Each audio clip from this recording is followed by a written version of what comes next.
మెదక్ జిల్లా రామాయంపేటలో రైతులకు అతి తక్కువ ఖర్చుతో అతి సులువుగా రైతు స్థాయిలో అభివృద్ధి చేయదగు జీవన ఎరువు అజొల్లా.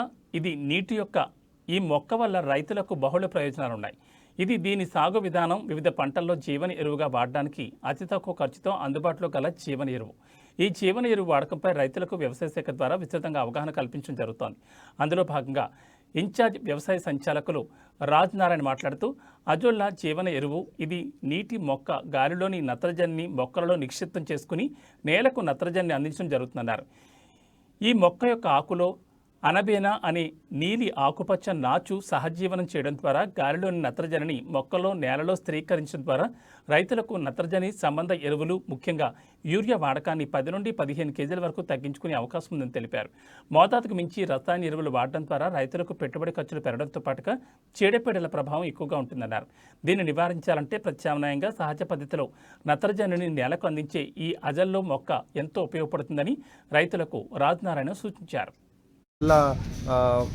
జీవన ఎరువుతో పాటుగా దీన్ని కోళ్ళకు కానీ పశువులకు కానీ మేకలకు కానీ మేతగా వేసేయడానికి అవకాశం ఉన్న నేపథ్యంలో రైతులందరూ కూడా ఈ అజొల్లా ఉపాధి హామీకి సంబంధించిన వివిధ పథకాల్లో దీనికి సంబంధించిన బడ్జెట్ ఉంది కాబట్టి కావాల్సిన రైతులు ఈ అజొల్లా పెంపకం కోసం కుండీల నిర్మాణం కోసం ఉపాధి హామీ సిబ్బందిని సంప్రదించినట్టయితే మరిన్ని వివరాలు అందే అవకాశం ఉంటుంది. ఈ అజొల్లా వల్ల బహుళ ప్రయోజనాలు ఉన్న నేపథ్యంలో రైతులకు వ్యవసాయ శాఖ ద్వారా విస్తృతంగా అవగాహన కల్పిస్తున్నాం.